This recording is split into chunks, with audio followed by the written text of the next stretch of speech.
Good morning, Venture Daily. Welcome back. The fastest way to catch up on everything that matters in tech, startups, and venture capital. Founders, funders, and fans of the future, this is your morning jolt, insight, stories, and straight talk. News you can actually use, guests who know their stuff, and zero time for fluff. I'm Josiah Simons. I'm Jackson Fordyce, and on today's show, OpenAI secures nearly $12 billion in funding to build the world's largest AI training facility right here in Texas. Trump unveils his plan to build $175 billion worth of space lasers to create a shield around America capable of shooting nuclear missiles out of the sky. And for the story that has X on fire, Jony Ive and Sam Altman are teaming up to build the AI device they say will be the beginning of the greatest technological revolution of our lifetimes. It's Thursday, May 21st, new day, new deals. Let's run the numbers.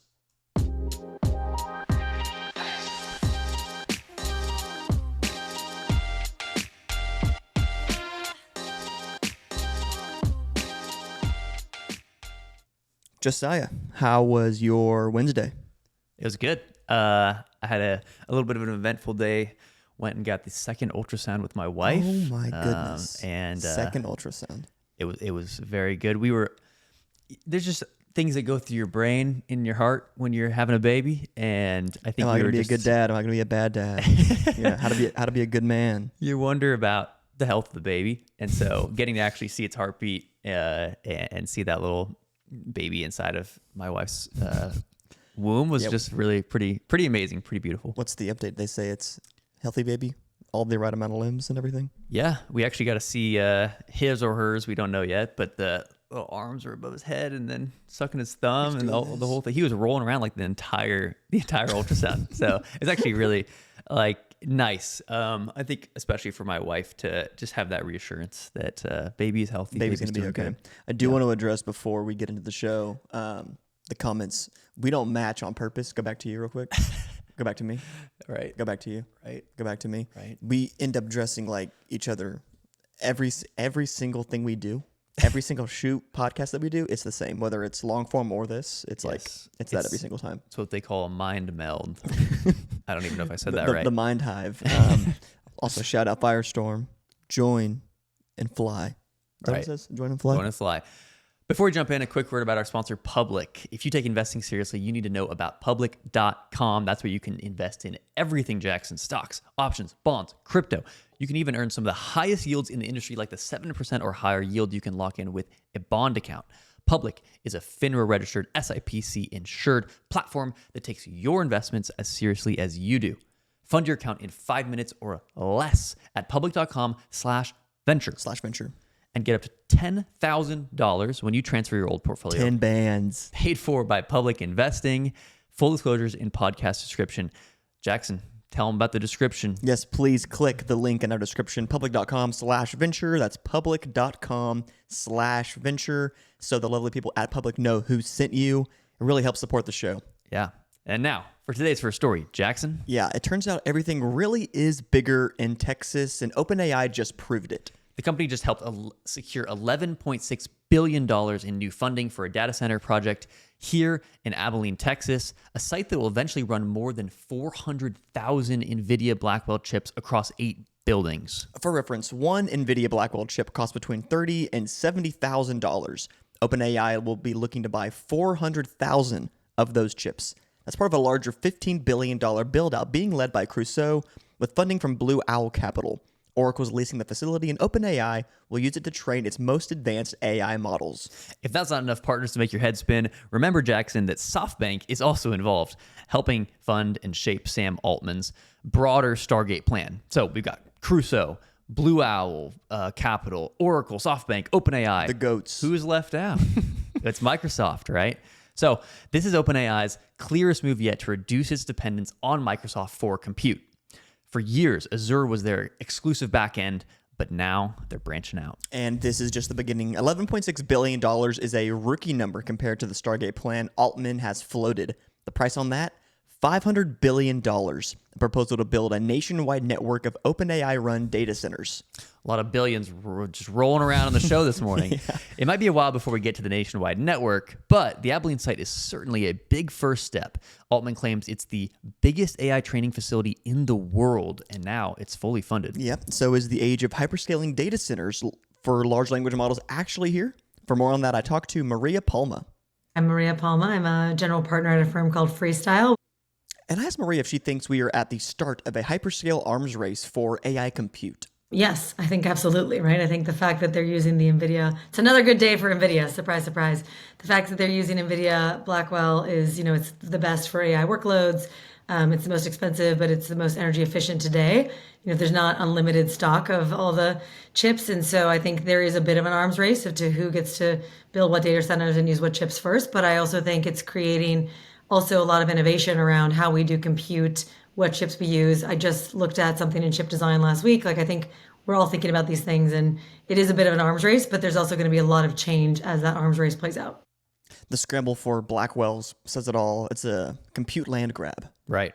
And that 15 billion figure underscores that we're entering a winner takes most era in AI infrastructure. Yep. Unless you're backed by $1 trillion balance sheet or a national government, you're not building hyperscale, you're renting it. A company that does have the capital to build multi-billion-dollar data centers is Microsoft, but OpenAI wants to reduce its reliance on its once favorite teammate for computing power, especially as Microsoft has been reportedly struggling to keep up with demand. So I asked Maria, is the development of the new Abilene site a sign of tension between the companies or just a strategic necessity for OpenAI? I think it's more a strategic necessity. I can't speak to the tension. I would say, regardless, I'm also aware of enterprises who are having trouble, they're literally divvying it up by employee and sharing workloads. And so I think it's about having your own sovereignty and your own freedom with how you're going to deploy. And they're going to be doing a lot more research and training in the next 5 years. And the pace of change is just so exponential that I think it's a necessity. Yeah, that makes sense. And my last question to Maria was about Stargate. An infrastructure plan Sam Altman has hinted at being priced around $500 billion. I feel like we say billion so much, it's losing its power. Seriously. But this is $500 billion. I'll say that. Yep. $500 billion. A number I struggle to wrap my mind around. And as an AI investor, I wanted to hear what Maria thought about the feasibility of something like Stargate. So I'm an early stage investor. So I think the feasibility, I think about how it's going to affect the overall ecosystem and how that may trickle down also to the early stage company creation. And I think net, it'll be a huge positive for a lot of the AI development that's going on right now. A lot of the early stage isn't going to have their own data centers, and they're building on tools like Lovable and using Cursor and Windsurf. So it's actually never been more efficient, honestly, to build an early stage company. But there is real hard tech, and you are going to need data centers for that. I think it just begets the question, how do we also think about the energy efficiency? I think I looked in 2012, by kind of carbon emitter, compute was the 5th largest at the time, if it was a country, and I'm sure we're way past that now. So I think it's more, how do we do compute efficiently? And then what does that mean for the early stage ecosystem and the tech ecosystem at large? I think it's generally a positive thing. Sounds like if OpenAI builds the roads, early stage founders can drive faster. Totally. Did you notice that for 3 days in a row, we've had a guest say Cursor, Windsurf, and Lovable back to back to back? Yeah. In that order? In that order. It's a talking point. It's already in their head. Absolutely the talking point of the day. But the upside is massive, but so is the energy bill. I mean, $11.6 billion is an eye-popping number for a single data center project, but maybe the ROI in 10 years will make that look like chump change. Yeah, and maybe it will. I guess we'll see. I'm actually going to be in Abilene in a couple, or not this weekend, but the next weekend. I might swing by and try to see the center. All right. If they'll let me. Jackson, have you heard of Ronald Reagan's Star Wars program? Is it related to the Star Wars movie? Not really. Is it like it's that new thing in Fortnite? It is not a playable skin in Fortnite, no. Okay. Then no? All right. Yeah. Well, then let me give you a quick history lesson. Ronald Reagan's Star Wars program, officially called the Strategic Defense Initiative, SDI, was a Cold War era missile defense plan announced in 1983. It aimed to develop space-based lasers, particle beams, and other futuristic tech to intercept and destroy incoming Soviet nuclear missiles before they hit the US. The technology was wildly ambitious for the time and never became operational, but it marked a major shift in US defense thinking by pushing missile defense into space. I see where this is going, yes. That's right. Trump just announced that he wants to pick up where Reagan left off and build his own literal shield over America. He's calling it the Golden Dome, a nod to Israel's Iron Dome. And according to the president, he's, quote, once fully constructed, the Golden Dome will be capable of intercepting missiles if they are launched from other sides of the world, and even if they are launched from space. I wish we had one of those like sound buttons that plays the eagle going like rah for like the whole time you were saying that. But shocker that President Trump chose the moniker Golden. The project won't be cheap though, Josiah, with the White House estimating a price tag of $175 billion. Trump has pledged that the Golden Dome will be built before his term ends, but both the price tag and the timescale presented by the president are being called into question. The nonpartisan Congressional Budget Office gives it a different estimate, $542 billion over 20 years. It's an expensive investment either way, though. Like Reagan's Star Wars program, the Golden Dome will fire space-based interceptors and lasers to detect and shoot down nuclear missiles. Also, like in 1983, the technology required to pull this off does not yet exist. Yeah, still the defense world is treating it like it's real. SpaceX, Palantir, Anduril, alongside legacy players like Lockheed Martin and RTX are all expected to compete for the contracts. Lockheed's already launched a Golden Dome campaign site, actually. No contracts yet, but the lobbying is clearly underway. Josiah, who's your bet to lead the way in winning the contract and developing this tech? I am definitely the guy to answer this. I have You all definitely the are. insights. The space guy. My gut tells me SpaceX, and here's why. Okay. I don't know if you've heard, but Elon Musk and Donald Trump are buddies. I didn't know that. I did not know that. Yeah. All right. Well, another reason my hunch is on SpaceX is that Washington is whispering. Democrats like Elizabeth Warren are already calling for an investigation. Of course. 42 lawmakers have asked the DoD to audit the contracting process and Musk's involvement, citing potential conflicts of interest. Well, the pitch is clear, at least. Better to build a shield before we need it. The Defense Intelligence Agency just dropped a new threat assessment outlining the types of attacks we might face from China, Russia, Iran, and North Korea. ICBMs are, of course, high on that list. At the same time, this raises real questions. Is this a serious strategic initiative, or is it a political spectacle in gold-plated packaging?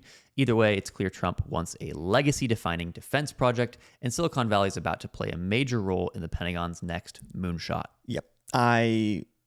Just maybe, Astronus. Throw Astronus in there, too. Shout out Astronus. Okay. All right. Biggest design comeback of the decade? Maybe. OpenAI is acquiring Jony Ive's secretive AI device startup IO in a nearly $6.5 billion all-stock deal. That's right. The guy who helped design the iPhone, iPod, and Apple Watch is teaming up with Sam Altman to invent a whole new category of AI-powered consumer devices. This is OpenAI's largest acquisition ever. It gives them a dedicated hardware team, and more importantly, locks in the design talent behind some of the most iconic tech products ever made. Jony Ive called it a relationship and a way of working that's going to yield products and products and products. And Altman says their goal is a quality of consumer hardware that's never before been seen. If you're Apple, this has to sting. Ive left in 2019, but Apple said they'd keep working together. But that never really happened, and now he's designing potential iPhone competitors with OpenAI. Yeah. Apple's already lagging behind in AI, as we all know. Their stock dropped over 2% on this news. This is shot across the bow, not just in design, but in a core AI product vision. So what exactly are they building? Altman says it won't replace the smartphone, but it's a new computing form factor to fully unlock AI's potential. Ominous. Something built for a world of AGI. Maybe. The team from IO, now about 55 engineers and designers, will stay in San Francisco and report to OpenAI's VP of product. But they're not rushing it. Their first device is expected in 2026, but Altman says it'll be worth the wait and describes it as a crazy ambitious thing to make. One more twist. Love from Ive's design studio will now handle design for all of OpenAI, not just hardware. That includes rethinking the ChatGPT interface itself. So now you've got the brains behind ChatGPT and the soul of Apple teaming up. Social media reactions to the announcement were pretty funny, and I want to highlight a few, Josiah. So I think you got some of those queued up for me, right? Yes. All right. From our family to you. This is Jony and Sam, by the way. It's From our the family picture that's, breaking the internet right yeah, now. breaking the internet. The last thing you see before your offer on a Pacific Heights home is rejected. Okay. Decide what Okay, this one, I actually don't know what this is. I apologize, but everyone... Oh my gosh, who made this? thinks this is hilarious. So it's people wearing the AI pin. Who are these people? Remember Humane when they did that video? Yes. So look at the faces. That's Jony and Sam. on the faces of Oh my gosh. the I AI didn't painting. even notice. Wow. AI is getting really good. I Yeah, can't it's even really, really good. Can't even notice. Okay, the next one. This is like when LeBron joined the Lakers, but for nerds. No way, bro. Very true. The last thing Tim Cook is going to see before OpenAI kills the iPhone. All right. Thank you, Morning Brew. Poor Tim. And finally, Could have been an email. could have been an email. It absolutely could have been. The video launch was a little lackluster. I mean, Well, I don't know. A lot of people are saying I think on the design world, like, this is so sick, this is so cool. And then when I first watched it, the first frame of it or the second frame of it, it's like the Golden Gate Bridge, and then I Right. think like a downtown upside down angle of San Francisco. But I was editing in CapCut the other day and just looking through stock videos. I'm pretty sure they used a stock video of like the upside down San Francisco thing, and I'm pretty sure they used stock footage of San Francisco from a YouTube video that we've taken stock footage of for San Francisco. and that's what made you think it was good? No. I never thought it was good. I was like, I'm interested in what's happening here. Okay. But the rumor is Yes. that this was all created by AI. And if you watch the video again, you might notice that it kind of does look like it was all created by AI. And if it was, then they got me. And that means the got me. video is insanely good. yeah, they got me. I'm still like, was it real? Because they don't look at each other. They don't lock Yeah. eyes. Yeah.